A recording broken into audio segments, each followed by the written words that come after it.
আচ্ছা, আমার প্রথমেই যেটা জানতে ইচ্ছে করছে যে আপনি যে তাঁত শিল্পী হয়েছেন, আপনার শুরুটা কিভাবে হয়েছে, জীবনের শুরুটা?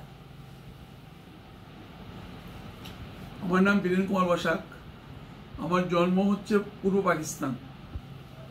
1951-এ আমার জন্ম পাকিস্তানে। ওখান থেকে আমরা 62-তে আমরা এদেশে চলে আসি। এদেশে চলে উদ্বাস্তু হয়ে এসে ফুলিয়াতে আমরা কোনোরকমভাবে সে পয়সা না দিয়ে, ট্রেনের পয়সা না দিয়ে করে অনেক কষ্ট করে, কারণ ওরা ওই সময় ওখানে খুব গোলমাল হচ্ছে, হিন্দু মুসলমান দাঙ্গা মতো। হিন্দুরা তো কিছু করতে পারে না, শুধু মার খায়, কেননা ওখানে তো কেউ হাত তুলতে পারবে না ওদের উপর, তাহলে তো তাকে মেরেই দেবে। তো এইরকম অবস্থাতে আমরা ও দেশ থেকে দেশ পালিয়ে চলে এলাম। তখন তো মাইগ্রেশনের সময় ছিল, মাইগ্রেশনে আসলে তো আর ফেরত যেতে হয় না, কিন্তু আপনার পাসপোর্ট করে আসলে ফেরত যেতে হয়। যেহেতু আমরা মাইগ্রেশন আমাদের কাছে ছিল, সেহেতু আমরা তখনকার থেকে এসেই ফুলিয়াতে উঠলাম। ফুলিয়াতে এসেই 8 বছর আমি শাড়ির কাজ করেছি, মানে বুনেছি। এক জোড়া শাড়ি বুনতে আমার 5 টাকা আমাদের দিত আগে। এটা আপনি 70-71-এর কথা বলছি, কংগ্রেস পিরিয়ড। তখন আমাদের শাড়ির প্রচণ্ড ডিমান্ড ছিল। টাঙ্গাইল শাড়িটা যে নাম হয়েছে, এটা অনেকে আমাকে প্রশ্ন করে, বীরেনবাবু আপনার টাঙ্গাইল তো না, এটা তো ফুলিয়া, তো আপনার টাঙ্গাইল বলেন কেন? আমি দেখুন, ধনিকালিতে ধনিকালি শাড়ি, শান্তিপুরে শান্তিপুর শাড়ি, বেগমপুরে বেগমপুর শাড়ি, আপনার বিষ্ণুপুরে বিষ্ণুপুর শাড়ি, মুর্শিদাবাদে মুর্শিদাবাদের শাড়ি। এই হচ্ছে আমাদের শাড়ির তৈরির জায়গা। তো আমরা এখানে টাঙ্গাইল কি করে হলাম, আসি ফুলিয়াতে টাঙ্গাইল কি করে হলাম, এটা আমাকে প্রশ্ন অনেক সাংবাদিকরা আমাকে করে। বাংলাদেশের রিপোর্টার এসেও আমি নিয়ে গেছে এইসব রিপোর্ট। আমাদের টাঙ্গাইল যে জায়গাটা আমরা ছিলাম আগে বসবাস করতাম, সেখানে আমরা সব তাঁতি মহল, মানে বসাক কত আছিল আমি বলতে পারবো না। আমরা একটা জমিদারের আন্ডারে ছিলাম, এটা হচ্ছে ঘারিন্দা গ্রাম, যেখানে আমার পিসি সরকারের বাড়ি, যেখানে পাশাপাশি আমরা টাঙ্গাইলেরই লোক। পিসি সরকার একই জায়গায়, আবার মিটিংও করেছি ওনার সঙ্গে। তখন আমরা দেখলাম যে 5 টাকা জোড়ায় কাপড় তৈরি করে, মানে সম্ভব না। তখন খুব ছিল, আপনার মহাজনদের এমন একটা ছিল যে যত শাড়ি হবে আমাদের হাত দিয়ে বিক্রি হবে, কোনো লোক ডিরেক্ট বিক্রি করতে পারবে না। এমন অবস্থায় আমরা তখন কিন্তু একটা সমিতির জন্য, টাঙ্গাইল সমবায় সমিতি যখন হয়েছে, পদ বসাক তো উনি ছিলেন মেন, প্রভাতচন্দ্র বসাক, ওনার দৌলতে কিন্তু কোঅপারেটিভগুলো ফুলিয়াতে হয়েছে। এই কোঅপারেটিভ হওয়ার মুখেও অনেক কিন্তু আমাদের যন্ত্রণা সহ্য করতে হয়েছে, কারণ এই চট্টগ্রাম পাড়ার মধ্যে একমাত্র আমি ছিলাম যাদের সমিতি হোক, সমস্ত লোক সেখানে কাজ পাক, সরকার থেকে একটা পয়সা পাবে। আর এরা তো তখন ঠকাচ্ছে। তখন যে জমিদারি প্রথা ছিল না, অনেকটা কিন্তু এই টাইপেরই, বুঝতে পারলেন? সুতরাং আমরা এইখানে তখন করলাম। আর তখন আমি কি করলাম, আমি কিছু কাপড় নিয়ে কলকাতা শহরে পাঠিয়ে দিলাম। মানে আমাদের এমন একটা নিয়ম ছিল এখানে, যেসব আপনার বড় বড় বিজনেসম্যানরা আছে, মহাজনরা আছে, তারা কোনো দিন কাউকে বাইরে শাড়ি বিক্রি করতে দেবে না, এটা একটা হুইপ দিয়ে রেখেছিল। আমরা সেটাকে অতিক্রম করে শাড়ি নিয়ে আমি ফেরি করতে স্টার্ট করলাম কলকাতায়।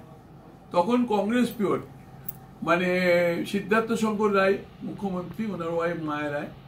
মায়ের আমাকে ভীষণ ভালোবাসত মায়া রায় আর হচ্ছে মারা গেছেন উনি। উনি আমাদের খুব উপকার করেছেন। আর ওনার এক বন্ধু ছিল সবিতা ঘোষ, সে হচ্ছে আপনার তখনকার কংগ্রেস পিরিয়ডের অর্থমন্ত্রী। শঙ্কর ঘোষ, ওনার ওয়াইফ ছিল সবিতা ঘোষ। এরা দুজনে আমাকে অজস্র মানে উপকার করেছে, মানে ভাষায় বলা যাবে না। কেননা ওনাদের আত্মীয় স্বজন, পরিবার, বন্ধু বান্ধব, এত লোককে আমরা অ্যাড্রেস, তখন তো ফোন ছিল না, তখন তো সব ল্যান্ড ফোন ছিল, হ্যান্ড ফোন তো ছিল না। সব বাড়ির অ্যাড্রেস সব লিখে দিত, সে ওখান থেকে টালিগঞ্জ থেকে এইদিকে মানে আপনার কল্যাণী অবধি, যেখানে যেখানে যেতে বলতো সেখানে সেখানে আমরা চলে যেতাম। তারপর অনেক জুট মিল ছিল, সেই সব জুট মিলেও আমরা কাপড় দেওয়ার একটা কার্ড করে দিয়েছিলেন মুখ্যমন্ত্রী, এই কার্ডটা তুমি যেখানে দেখাবে সেখানে তোমাকে ছাড় দেবে, কেউ আটকাবে না। তো ওটাতেও আমরা খুব উপকার পেয়েছি। তো দেখুন 17 বছর আমরা 2 ভাই ফেরি করতাম। আমার বাবা যখন মারা যায় তখন আমি বিষ্ণুপুরে ছিলাম। আমি একটা স্বপ্ন থেকে চলে আসলাম ফিরে বিষ্ণুপুর থেকে, তখন ট্রেন বাসের খুব প্রবলেম ওই সময়।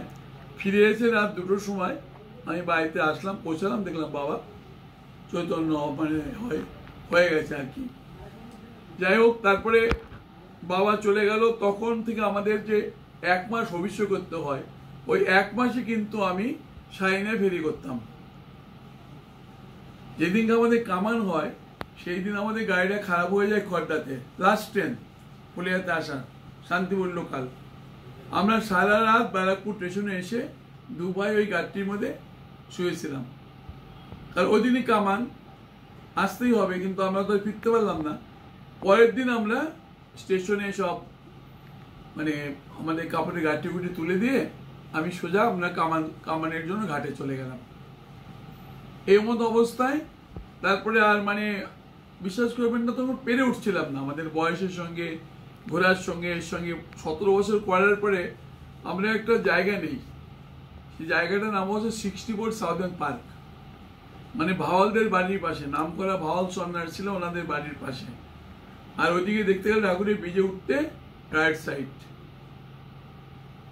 ওইখানে একটা আমরা ডেরা নিলাম, মানে একটা গ্যারেজ ভাড়া নিলাম। গ্যারেজ ভাড়া নিয়ে আমরা ওখানে মালটা রেখে আমরা ঘুরে ঘুরে স্টার্ট করলাম। তারপরে ওই বাড়িটা আর ওই কংগ্রেস পিউটে আমি মানে এখানে তো আমাদের টাঙ্গাইল শাড়ি মানে সাধারণ যেসব শাড়ি হয় সেটাই টাঙ্গাইল শাড়ি, বুঝতে পারলেন? কিন্তু ওই মিনাকারি জামদানি বা এত কিছু জামদানি কিন্তু এখানে কেউ করতো না, এখানে কেউ জানতো না। সেই সময় আমি সমস্ত ছেলেবেলে সব মেয়েদের সব শিখাতাম, বাড়ি বাড়ি যেতাম, মোটরসাইকেল নিয়ে যেতাম, গ্রামে গঞ্জে সবাইকে কাজ শিখাতাম, জামদানি কিভাবে বুনতে হয় দেখো। তো এখন আমার আন্ডারে 2000 মেয়ে কারিগর আছে, আর 1000-এর মতো আমাদের ছেলে কারিগর আছে। আবার পুরস্কৃতও হয়েছেন কারিগররা। হ্যাঁ, তারা পুরস্কৃত হয়েছেন, অনেক টাঙ্গাইল থেকেও হয়েছেন, আপনার জামদানি থেকেও হয়েছে। এই জামদানি যে ঘরানাটা আছে, এই ঘরানাটা কিন্তু আমার কাছে পাবেন। এই যে শাড়িগুলো দেখতে পাচ্ছেন, যে লাখ টাকার উপরে সব, 1 লাখের নিচে কোনো শাড়ি নেই। 1 লাখ থেকে 5 লাখ 7 লাখ অব্দি শাড়ি আছে এখানে। আচ্ছা, আপনার জাতীয় পুরস্কার পাওয়ার যে ছবি এখানে দেখছি, পদ্ম পুরস্কার, সেটা নিয়ে একটু বলুন। 2021-এ পেয়েছেন? হ্যাঁ, 21-এ পেয়েছি।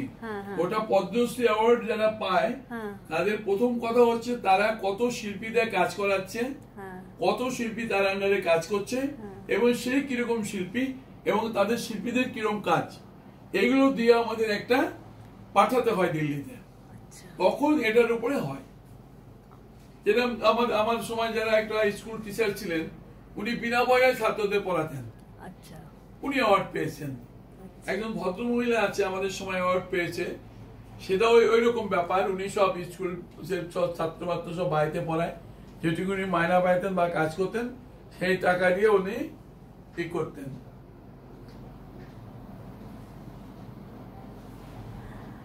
আচ্ছা, এই পুরস্কারটা বুদ্ধদেব ভট্টাচার্যের হাত থেকে? পুরস্কার না, এটা হচ্ছে ওনাকে আমি প্রতিচ্ছবি বানিয়ে ওনার হাতে দিয়েছি। আচ্ছা আচ্ছা, এই যে এই ছবিটা, এটা তো হচ্ছে দনকার, উনি আমার বাড়িতে এসেছিলেন, আমাদের যে রাজ্যপাল ছিলেন উনি এসেছিলেন, সবাই এসেছিলেন আমার বাড়িতে। আচ্ছা, এখানে ফটো রাখার জায়গা নেই। হ্যাঁ, মুখ্যমন্ত্রী Mamata Bandyopadhyay.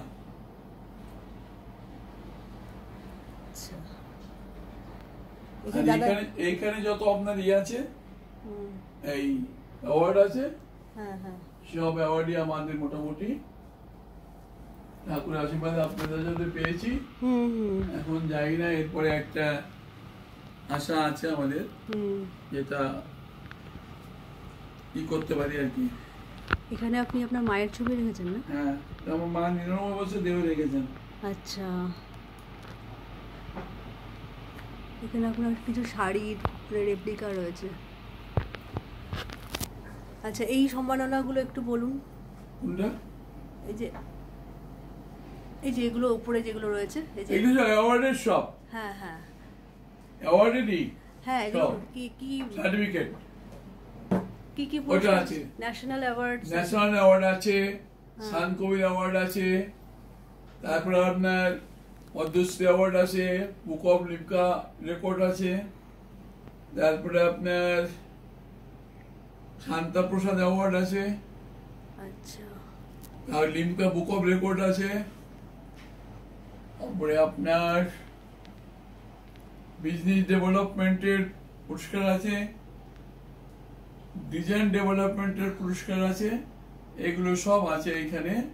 Guinness book of record আমাদের আছে, এটা কত তো শুধু আমার মনে নেই, লেখা আছে 2018 লেখা আছে। 18তে 12-13 থেকে এগুলোকে আমি মানে 7ই মনে হয় এপ্রিল নাকি 7ই গিনেসটা লেখা আছে 9th জুন না 7ই কি মাস 7ই আমি ভুলে গেলাম। আমাদের ওই দিন আর কি যেদিন আমি এই অ্যাওয়ার্ড গুলো নিলাম সেই দিনই প্রধানমন্ত্রী আমাদের তাঁত দিবস পালন করলেন। আচ্ছা, 7ই অগাস্ট না 7ই কি আমি ঠিক মনে করতে পারছি না। আচ্ছা আচ্ছা, আপনি তো এই যে ডক্টরেট পেয়েছেন তো? হ্যাঁ, এই তো ডক্টরেট কালো যেটা আছে। কোন ইউনিভার্সিটি থেকে? ওটা দিল্লি ইউনিভার্সিটি, আমার মনে নেই। আচ্ছা আচ্ছা, ওই সার্টিফিকেটটা এখানটা বোধহয় আছে কি? কিসের? ওই যেটা ডক্টরেটের? হ্যাঁ, ওখানে আছে। আছে না? আচ্ছা, ঠিক আছে। আচ্ছা, এইগুলো সম্পর্কে একটু বলুন, এই যে জারি কাজ যেগুলো। কি কাজ বলুন? এই যে একদম জরির যেগুলো রয়েছে, এই যে এই কাজগুলো সম্পর্কে একটু বলবেন? এই ছবিগুলো এখানে যেগুলো রয়েছে, আমি যেটা জানতে চাইছি যে এই তাঁত শিল্পের জন্য আমাদের কি কি প্রয়োজন, মানে সুতো ইত্যাদি যেগুলো আর কি লাগে। তাঁত শিল্পের জন্য সুতো দরকার, নানা সুতো, বানার সুতো, বহু রকম থ্রেড আছে, কটন আছে, তসর আছে, রেশম আছে, খাদি আছে, লিনেন আছে, মটকা আছে, এই সব দিয়ে সব ফেব্রিক্স আমাদের কাছে আছে। এর উপরে আমরা কাজ করি, কিন্তু বাজারে ওই সব কাপড় হয় না, কারণ কেউ তো ম্যানুফ্যাকচারিং করে না। একমাত্র ফুলিয়াতে আমি ম্যানুফ্যাকচারিং করি, মানে আমার A to Z কাপড় আমাদের নিজেদের কাপড়, এবং আমার পার্সোনাল ডিজাইনার 6 জন। ডাইং ফ্যাক্টরি আমরা আলাদা, বাইরে কোনো রেডিমেড সুতো আমরা ব্যবহার করি না। বাইরে যে রেডিমেড সুতোগুলো বিক্রি হয় ওটাও আমরা ব্যবহার করি না। সবকিছু আমাদের পিওরের উপরে কাজ হয়, আমাদের পার্সোনাল কাজ এগুলো। সুতোগুলো কি এখানে উৎপাদিত হয়? না, আপনার কটন হচ্ছে কোয়েম্বাটোরে, সিল্ক হচ্ছে ব্যাঙ্গালোর, ওখান থেকে আসে সুতো, আর তসরও ওখান থেকে আসে ব্যাঙ্গালোর থেকে। আর আপনার খাদি, যেটা মটকা, সেই খাদি তসরটা আপনাদের বিষ্ণুপুর থেকে আসে। বিষ্ণুপুর থেকে হাতে চরকা করে কেটে দেয়, ওটা হচ্ছে আপনার গাছি তসর। আর এমনি তসর এখানে পাওয়া যায়, লিনেনও আমাদের দেশে পাওয়া যায়, লিনেনের কোনো অসুবিধা নেই, লিনেনও সব অ্যাভেলেবল আছে। লিনেনটা কি, মানে আমরা তো লিনেনটা হচ্ছে একটা জুটের মতো ফেব্রিক্স, ওটা বাইরে থেকে এইসব ওই ইয়ের মতো আসে। মাঠ যেরকম আমাদের দেশে বড় বড় শিল্প ওদের দেশে আছে, কোন দেশ থেকে আমি জানি না, ওখান থেকে অর্ডার আছে, যত প্রোডাকশন হবে এই কোম্পানি নেবে। রিলায়েন্স না, কি কোম্পানি যেন ভুলে গেলাম, যাই করে কলকাতাতে আসে, ন্যাচারাল ফাইবার। আচ্ছা আচ্ছা, এই যে তাঁত শিল্প বলতেই আমরা ফুলিয়া বুঝি, তো আপনাদের কি এরকম মনে হয় যে আপনাদেরও কোনো প্রতিদ্বন্দ্বী চলে এসছে, মানে তাঁত শিল্পের বিকল্প কিছু? মানে আপনারা যেভাবে বলছেন পিওর আমরা দিচ্ছি, আমরা একদম খাঁটি জিনিসটা দিচ্ছি। একদম এটা লাস্ট স্টেজ। আচ্ছা, এখন আমরা মেশিনে প্রচুর কাপড় হচ্ছে, মেশিনে, এটা আপনি বুঝতে পারবেন না, কাটিং করে করে ওটা র্যাপিয়ার বা পাওয়ারলুম এগুলো তো হচ্ছে, কিন্তু আমাদের ওই ধরনের কাজ নেই। আমাদের সমস্ত প্রোডাক্ট, সুতো টুতো আমাদের বাইরে, আমাদের গোডাউন আছে বলে সুতো, সেখানে আমাদের সুতোটাকে ম্যাচিংটা আমরা এভাবে করি, এভাবে সবসময় আমরা তৈরি করি। মানে নকল ফেব্রিক দিয়ে অনেক সময় তো ওরা নকল, বাইরে সবই নকল কাজ। হ্যাঁ, সেগুলো তো আমরা বুঝতে পারবো না, আমরা যারা সাধারণ মানুষ সম্ভব না, আপনাদের বোঝানো সম্ভব না। এবারে তারা যে 25,000 টাকা কারিগরের দাম দেই, ওটা সুরাটে তৈরি করেছে অ্যাকুরেট জিনিস, ওই পলিস্টারের উপরে 1600 টাকা দাম। সেটা হয়তো এখানে কেউ বোঝে না, এখন বোঝার লোক খুব কম, কেউ বুঝবে না সেটা। তো এটাকে কোনোভাবে আমরা আমাদের কাছে জান আমরা পেয়ার করি, সবাই মার্কেটে সবাই জেনে গেছে, শুধু এখানে না, দিল্লি, মুম্বাই, হায়দ্রাবাদ, চেন্নাই সব জানে যে বীরেনবাবু এছাড়া কাজ করে না। হ্যাঁ সেটাই। তাহলে যারা এরকম অসাধু ব্যবসায়ী, তো তাদের জন্য আপনার কি বার্তা থাকবে? সব ব্যাপারেই তো এগুলো বেশি। হ্যাঁ হ্যাঁ সেটাই। হ্যাঁ, পিওর লোক আপনি পাবেন কোথায়? তো মানে এক কথায় যে হয়ে গেছে, বিলুপ্ত হয়ে গেছে, যেসব তাঁতির আগে ছিল তারা সব বিলুপ্ত হয়ে গেছে। তার জন্য আমরা এই দেশের লোকদের কাজ করাচ্ছি বলে এখনো কাজটা দাঁড়িয়ে আছে। কারণ হচ্ছে আমাদের ঘরে যারা এখন একটা দুটো বাচ্চা, তারা সবাই পড়াশোনা করে দূরে যেতে চেষ্টা করে, চাকরি পেতে চেষ্টা করে, এই লাইনে আসে না। খুব কঠিন লাইন এটা, তার জন্য খুব ধৈর্যের ব্যাপার। 14,000 টাকা করে 14,000 সুতো করে। আচ্ছা। আর আমাদের আমদানি যে করতে হয় 14,000 সুতোর মধ্যেই পুরো কাজটা করা হয়। আপনি আমাদের কারিগর অন্য জায়গায় কাজ করতে পারবে না। কিছু কপি টপি হয়, নকল টকল হয়, ওই নকল হয়ে যেটুকু বাইরে বিক্রি হয়। আপনি তো এখন নিজেই শিক্ষক, মানে শেখান তো? হ্যাঁ, আমি দীর্ঘদিন ধরে করছেন এই কাজটা না? 7 বছর। আচ্ছা, তো সেক্ষেত্রে এই কাজটা করার জন্য উৎসাহ কেমন মানুষের মধ্যে? না, সবাই না, যা বললাম যে আমি কারিগর সব মেয়েদের শিখিয়েছি, ছেলেদের এত ধৈর্য নেই, খুব কম ধৈর্য আছে। কিছু লোকের আছে ধৈর্য, বেশিরভাগই কম ধৈর্য। আচ্ছা, তো তার জন্য মেয়েদের মাথা ভালো থাকে, ঠান্ডা থাকে, ওদের দিয়ে কাজ করতে শিখে। আচ্ছা, আর মানে আরো কিছু আপনার বিশেষভাবে করার ইচ্ছা আছে ভবিষ্যতের জন্য? কারণ এত ভালো একটা শিল্পকে তো বাঁচিয়ে রাখাটাও আমাদের একটা দায়। আমার ছেলে অনুভব ভালো কাজ করছে। হ্যাঁ, অনুভব তো খুব হ্যাঁ, ও তো খুব ভালো কাজ, অভিনব না? অভিনব, হ্যাঁ, ও তো খুব ভালো কাজ করছে। হ্যাঁ, আপনার যোগ্য উত্তরসূরি। আর এমনি আপনি কি বলতে চাইবেন পরবর্তী প্রজন্মের জন্য এই শিল্পে আসার কথা আর কি? না, শাড়ি দেখুন, নারী শাড়ি থাকবে, নারী যে দেশে থাকবে শাড়িও সেদিকে থাকবে। একটা বড় কোম্পানির লোক এই কথাটা বলেছিল। নারী আর শাড়ি, তবে শাড়ি পরাটা এখন কমে গেছে। আমার ব্যক্তিগত একটা কথা হচ্ছে যে আমি চেয়েছিলাম যে আমাদের স্কুল টাইমে, স্কুল বা আপনার বিশ্ববিদ্যালয় বা বিশ্বইয়েতে স্কুলে যদি ওই টাইমটা শাড়ি পরতো মেয়েরা, ম্যাডামরা, এখন তো আপনার চুড়িদার, কুর্তা, প্যান্ট সব পরে স্কুল করছে, টিচারি করছে।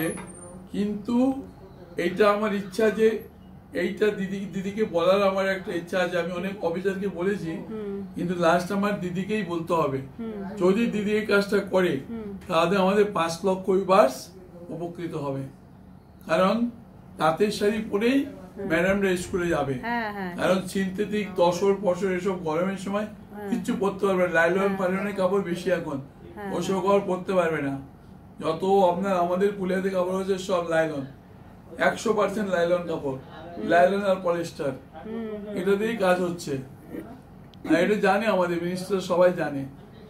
যদি আমাদের ওটা মিলে করছে, অন্য সম্প্রদায় সব করছে, আমাদের তাঁতি এরা সত্যিকারের তাঁত বুনে খায়, তারা তো র্যাপিয়ার মেশিন কিনতে হবে না 3 কোটি 4 কোটি টাকার দাম।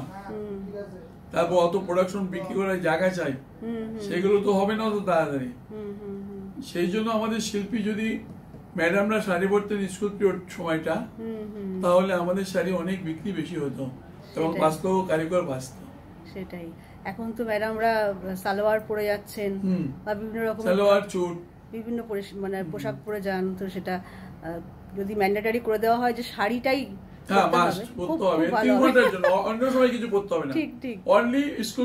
একদম ঠিক। হ্যাঁ, এটা তাহলে খুব ভালো হয়। এটা আপনার তরফ থেকে একটা বার্তাও রইলো, এবং আপনি বললেন যে আমি এটা দিদিকে বলবো। সত্যি আমাদের তাঁত শিল্পকে বাঁচিয়ে রাখার জন্য এটা খুব জরুরি, এবং এত সুন্দর একটা শিল্প। আর আমাদের বাংলার নারী, তার সাথে শাড়িটা ভীষণভাবে যুক্ত। তো আমাদের শিল্পী, পদ্মশ্রী পুরস্কার প্রাপ্ত শিল্পী শ্রী বীরেন কুমার বসাক, তিনি একটি বার্তা দিতে চাইলেন যে শাড়ি বেশি বেশি করে পরা হোক, এবং তার মাধ্যমেই নারীদের সত্যিকারের সৌন্দর্য এবং আমাদের যে সংস্কৃতি বা আমাদের যে ঐতিহ্য, সেটা শাড়ির মধ্যেই রয়েছে। এখন আছি বীরেন বসাক মহাশয়ের যেটা শোরুম, সেখানে আমি রিটেল শোরুম। আমি এখন একজন শিল্পীর সঙ্গে কথা বলছি। আচ্ছা, আমি একটুখানি আপনার কাছ থেকে জানতে চাইবো যে সামনে যে পাঞ্জাবিটা দেখছি, মানে এখানে মেয়েদের শাড়ির পাশাপাশি ছেলেদের জন্য পোশাক বানানো হচ্ছে, এটা হ্যাঁ, এটা হচ্ছে আপনাদের যে হ্যান্ডলুম, সেই কাপড়টা সেখান থেকেই নেওয়া, কিন্তু আপনাদের বিশেষ কারিগর এই জামাটা বানিয়ে দিচ্ছে। হ্যাঁ, তো পাওয়ার লুমের সঙ্গে হ্যান্ডলুমের যে আপনাদের তফাৎটা সেটা একটুখানি বলুন। হ্যাঁ, আপনার নামটা একটু বলুন। আমার নাম প্রবীর বসাক। আচ্ছা, হ্যাঁ। পাওয়ার লুমের সাথে হ্যান্ডলুমের তফাৎ হচ্ছে, হ্যান্ডলুমে আমাদের এই বুটি কাজটা টোটালটাই হাতে করতে হয়, আর পাওয়ার লুমে যেটা হচ্ছে সেটা মেশিনে করার পর ওরা কাটিং করে। ওপর থেকে দেখতে একই লাগে, যখনই আপনি পেছন দিকটা দেখবেন তখন দেখবেন যে পাওয়ার লুম দেখিয়ে নিন এটাতে। হ্যাঁ, তখন দেখবেন ওঠা থাকবে, আর আমাদের যেটা এটা হাতের কাজ আছে সেই সুতোটা ওঠা থাকবে না এবং ইন ফিউচারও উঠবে না। আর পাওয়ার লুমের যেটা আছে সেটা আপনার দেখা গেলো ইউজের পরে আস্তে আস্তে আস্তে উঠে যেতে পারে, এমনকি প্রথম দিনই আপনি টান দিলে সুতোটা বের করে নিতে পারবেন, কিন্তু হ্যান্ডলুমে সেটা কখনোই সম্ভব না। আচ্ছা, কিন্তু দামের ক্ষেত্রে ওরা অনেকটাই তফাৎ হবে, মোটামুটি হাফ ডবল। হ্যাঁ, কিন্তু গুণগত দিক থেকে হ্যান্ডলুম এটা অনেক এগিয়ে।